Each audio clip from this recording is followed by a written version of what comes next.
హరి ఓం తత్సత్. జై గురుదేవ్. ఓం శ్రీకృష్ణ పరబ్రహ్మణి నమ. శ్రీ గీతాదేవతాయ నమ. భగవద్గీత 6వ అధ్యాయం ఆత్మ సంయమ యోగములో 47వ శ్లోకాన్ని పరమాత్మ తెలియజేస్తున్నారు. యోగినామపి సర్వేషాం మద్గతేరాంతరాత్మనాః శ్రద్ధావాన్ భజతే యో మాం సమే యుక్తతమో మతః. యోగులందరిలో ఎవరు శ్రేష్ఠుడని చెప్తున్నారు. యోగులందరిలోనూ శ్రద్ధావులై అంతరాత్మను నాయందే లగ్నమునర్చి అనగా భక్తి విశ్వాసములతో నిశ్చలమైన దృఢమైన అనన్యభావంతో నాయందే స్థిరమై ఉన్న మనోబుద్ధి రూప అంతఃకరణమును కలిగి నిరంతరము నన్నే భజించువాడు పరమశ్రేష్ఠుడు అని నా నిశ్చిత అభిప్రాయము అని పరమాత్మ తెలియజేస్తున్నారు. తపస్సుల కంటే కర్మ చేసిన వారికంటే శాస్త్రజ్ఞానం కలిగిన వారికంటే యోగి శ్రేష్ఠుడు చెప్పాడు.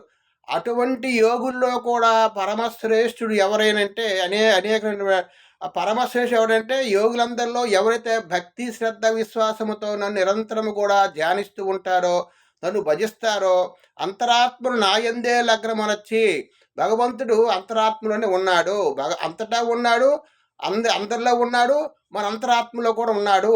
మనం ఎప్పుడైనా సరే మనసుని అంతరాత్మ యందు మనసు పెట్టి నిరంతరము కూడా ధ్యానిస్తూ ఉంటే లగ్నమునొచ్చి అనగా భక్తి విశ్వాసములతో నిశ్చలమైన దృఢమైన అనన్యభావంతో నాయందే స్థిరమై ఉన్న మనోబుద్ధి రూప అంతఃకరణమును కలిగి భక్తి ఉండాలి, నిశ్చలమైన మనసు కలిగి ఉండాలి, దృఢమైన అనన్యభావంతో ఎవరైతే నిరంతరము కూడా ధ్యానిస్తారో అటువంటి వాడు యోగులందరికంటే పరమశ్రేష్ఠుడని చెప్తున్నారు.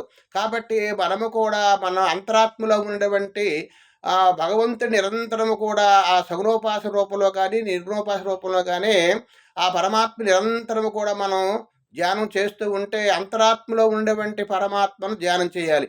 అటువంటి వారే పరమయోగి పరమశ్రేష్ఠుడు అని భగవద్గీత పరమాత్మ తెలియజేస్తున్నారు.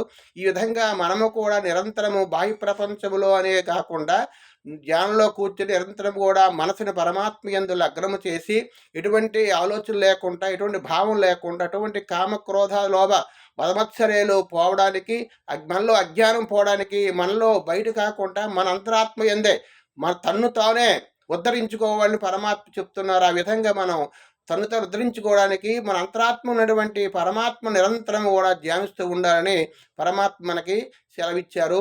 హరి ఓం తత్సత్. జై గురుదేవ్.